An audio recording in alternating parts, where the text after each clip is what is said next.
Je suis donc heureux ce matin de recevoir M. Abdou, qui est un aîné de Boaké. Depuis quelques années, on m'a souvent parlé de lui. Et sa situation vraiment m'interpelle. J'ai décidé de faire une communication en espérant que ma communication permettra de régler la situation de ce monsieur qui est victime d'une injustice criarde depuis plus de 20 ans. Monsieur Abdou, je souhaiterais que, alors il faut te présenter, et puis tu expliques un peu ta situation. Tu as fait l'école à Boaké, c'est ça? Oui, je suis né à Boaké. Né à Boaké. J'ai fait l'école primaire à Camilitaire 1, ensuite l'école Bakassa Traoré. Bakassa Traoré. Où j'ai eu mon entrée en 6e. D'accord. Après, tu as fait quel a été ton parcours par la suite? Le lycée 2 où j'ai eu le bac. Au lycée 2 de Boaké. Lycée 2 de Boaké, oui. En 85. Oui. Ensuite, université, faculté de droit d'Abidjan. Donc, tu as été orienté à l'université d'Abidjan, faculté de droit. Ok. J'étais logé à la cité de Yopougon. Oui. Après l'obtention de ma maîtrise en 1991 à l'université d'Abidjan. Donc maîtrise en droit. En droit. Droit public, licence privée, maîtrise publique. D'accord. J'ai passé le concours de l'ENA. Oui. En 1998. D'accord. Que j'ai obtenu. Donc tu as été admis au concours de l'ENA. En 1998. Magistrature, c'est ça? Magistrature. Merci bien, monsieur.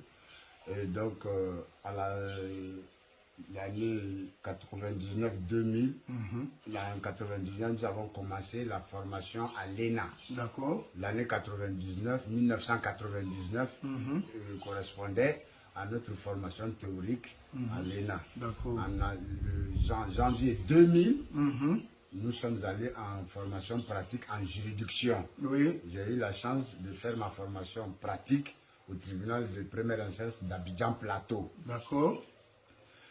À la fin de l'année 2000. Donc, ça, c'est ça. Quand est-ce que vous avez fini l'ENA? En fin 2000.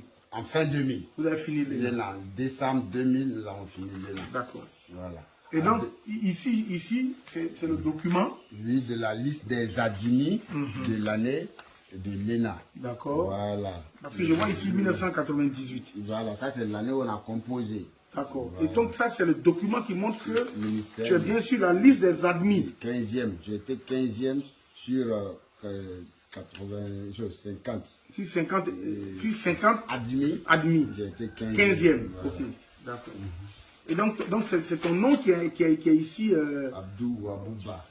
D'accord, parfait. Et ça, c'est ta pièce d'identité. Ma première pièce d'identité. Ok, parfait. D'accord, donc allons-y. Donc quand vous finissez l'ENA, qu'est-ce qui s'est passé? En 99-2000, nous avons fini l'ENA. Le 18 septembre 2001, nous avons été convoqués. Donc pendant l'avènement du général Guy Robert, c'est-à-dire en 99, en 1999, étant en formation théorique à l'ENA, parce que ça nous prend une année. La première année, elle est formation théorique, ça c'est au sein de l'ENA. La deuxième année, ça c'est la formation pratique au sein des tribunaux. D'accord. Donc en janvier 2000, nous sommes allés en juridiction. Moi j'ai été affecté au tribunal du Plateau pour ma formation pratique, mon stage. Ok. Et cette année a correspondu à l'arrivée du général avec l'avènement de Guy Robert au pouvoir, suite au coup d'État dont a été victime M. Bédié. D'accord. J'ai fini ma formation pratique avec, sous le régime Guy Robert. Vers la fin de l'année 2000, il y a eu le coup d'État où il y a eu des événements politiques en Côte d'Ivoire et qui a favorisé l'avènement de Gbagbo Laurent. Président Gbagbo Laurent. N'étant pas inquiet outre mesure, nous attendions toujours nos affectations dans les juridictions.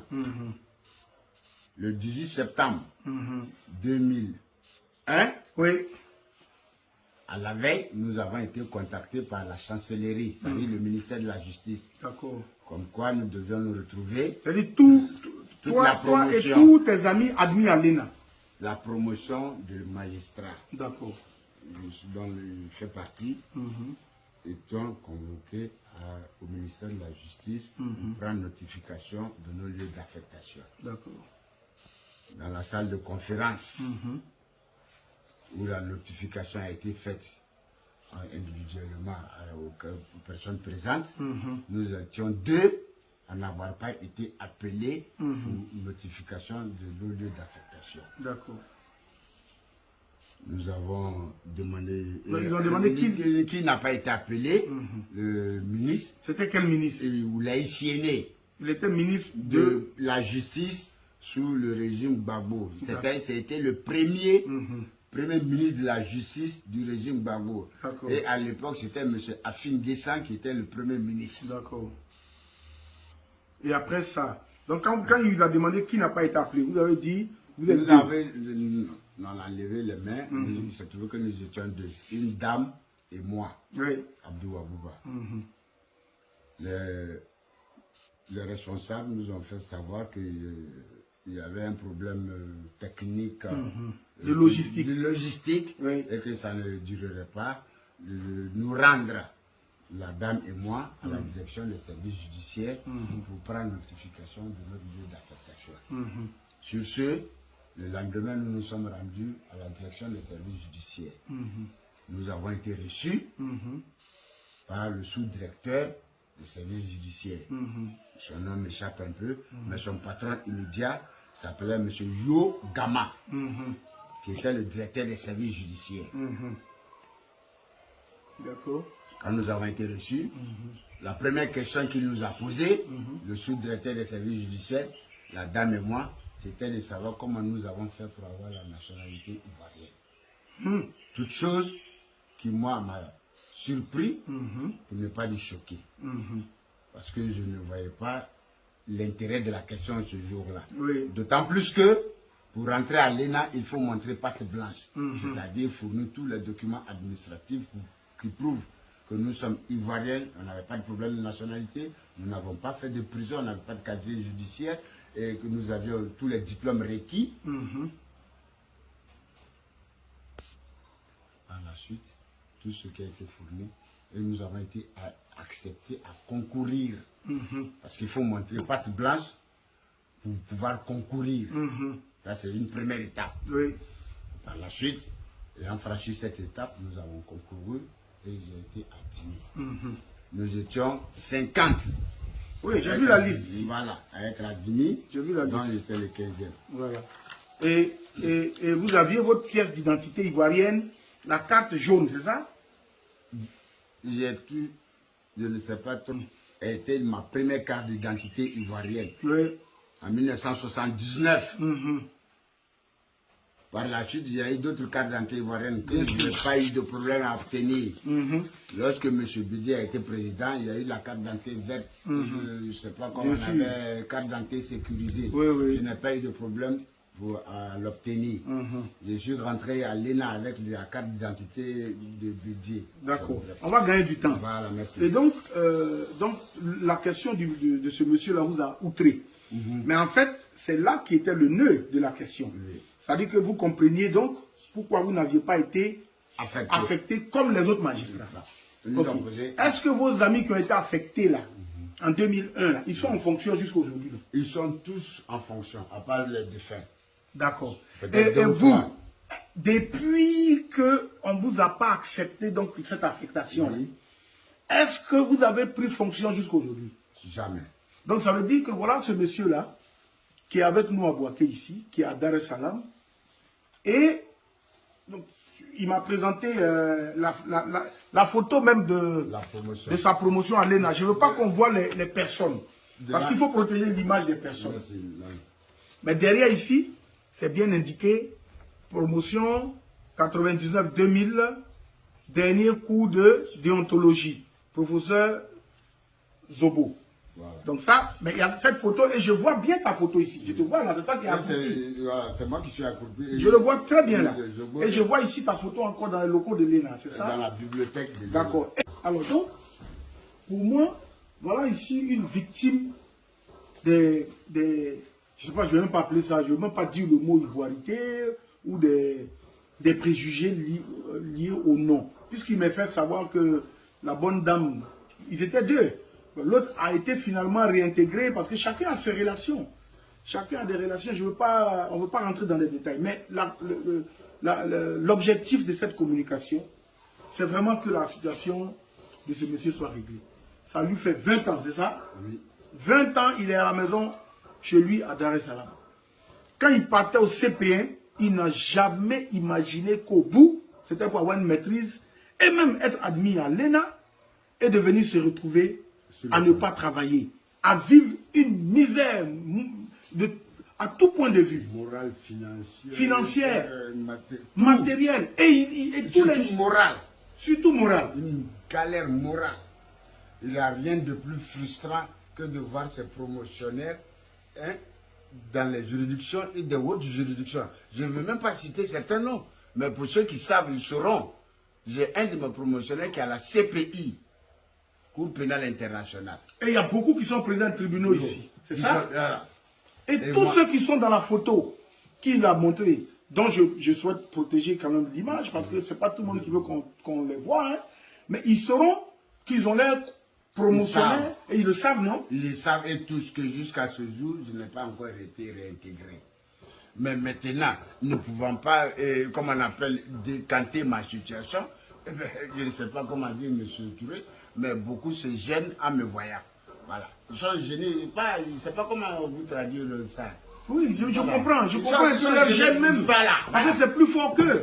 Voilà. Bon, voilà un peu ce qui peut pousser des gens à la dépression. Et moi, je pense que le régime politique d'alors avait malheureusement, en tout cas, je ne veux même pas rentrer dans ça. Je pense qu'il a été victime de son patronyme. Il a été victime des questions politiques, de l'instrumentalisation de la question de l'ivoirité par le politique à l'époque. Aujourd'hui, on n'est plus dans ce contexte. Je pense que ce monsieur-là mérite, même si ça vous fait 5 ans de magistrat, là, il mérite. Même un jour. Même un jour. C'est une question de réhabilitation. C'est une question d'honneur et de morale. C'est bon pour mon moral. Et moi, quand je le vois aujourd'hui, nous, on le soutient, on l'aide un peu, depuis combien d'années? Mais moi, quand je regarde ça, j'ai décidé de faire une communication, parce que je pensais que sa situation allait être réglée entre-temps, puisqu'il prétend continuer quand même d'espérer que ce soit fait. Mais cette communication n'a d'autres objectifs que de mettre sa situation en lumière et de faire en sorte que ce monsieur-là soit réhabilité dans ses droits. Et je sais que le président de la République, son excellence Alassane Ouattara, est un grand homme. Il n'est pas informé de ta situation. Il n'est pas au courant. S'il était informé depuis, si on était informé depuis, ça allait être réglé. Mais il n'est jamais tard pour bien faire. Je suis sûr que le président prendra les dispositions pour régler la situation de notre frère. Il y a des personnes qui ont été en exil pendant 10 ans. Ils sont venus, le président a eu pitié d'eux. Alors qu'ils étaient radiés, ils n'ont plus droit à la fonction publique. Puisqu'il y a un délai quand même. Il y a combien de même des crimes, des autres. Oui, mais ils ont été tolérés, ils ont été réhabilités. Alors je pense que ce monsieur-là mérite toute sa place dans le dispositif. Et j'espère qu'après cette communication, en tout cas c'est ça aussi le rôle de la communication. Comme j'ai dit là, je fais cette communication en tant que cadre de Bouaké. Parce que moi seul mes appuis ne peuvent pas changer ta vie. La bonne volonté de toutes les autorités de façon ne peut pas changer. Il fallait prendre le courage de faire cette communication. Et je pense que je la fais pour toi. Et sans autre objectif. L'objectif, c'est de faire en sorte que tu sois réhabilité sous notre régime. Que tes droits soient reconnus. Et que tu puisses reprendre tes fonctions. Si tu dois faire 5 ans ou 10 ans, je ne sais pas la limite d'âge, c'est quoi. Mais je pense que c'est ce qu'on doit obtenir. Vraiment, il faut que tu comprennes que tout ce que Dieu fait est bon. Peut-être que si tu avais été même en fonction depuis toutes ces années, tu serais peut-être mort. Hein? Parce que dans tes fonctions, là, Dieu même a dû te protéger aussi en te mettant à l'écart de ses fonctions. Peut-être que le moment est venu pour toi d'en profiter. Et je sais que le président agira. Que Dieu mette sa grâce sur la Côte d'Ivoire, sur le président de la République. Et puis, il ne faut pas avoir d'animosité vis-à-vis de qui que ce soit. Non. Tout ce que Dieu fait là, c'est bon. C'est Dieu qui a voulu que tu sois dans cette situation de léthargie, mais au moins tu as envie. au moins tu as envie. Et cette vie-là, elle peut prospérer davantage. Peut-être que c'est maintenant même que ce que tu vas avoir sa place. Parce que souvent nos parents disent que Dieu nous donne la vie et la santé, mais une vie de grâce. Et toi, tu as souffert déjà, peut-être que tu as fini ta souffrance. Ce qui te reste là maintenant, c'est ton temps de bonheur. Je veux que tu saches que le président Alassane Ouattara, c'est un grand homme. C'est quelqu'un qui va même, s'il est au courant là, il va même pas hésiter. À la seconde, tu vas être réhabilité. Même si tu ne travailles pas, peut-être que tes droits même vont être payés depuis les injustices qui ont été faites sous l'ancien régime. Jusqu'à aujourd'hui même, c'est possible. Le président saura quoi faire. Alors, c'est sur ces mots que je voudrais m'arrêter. En tout cas, moi je suis là, nous on est là pour t'appuyer, pour t'accompagner. Il faut rester digne en attendant que la situation soit réglée. Merci beaucoup. Merci beaucoup. Non, mais pourquoi tu pleures? On a fini de parler. Arrête de pleurer, s'il te plaît. Ok? Voilà. Ça là, ton problème est réglé là. À partir de maintenant là, ton problème sera résolu. On est d'accord? Voilà.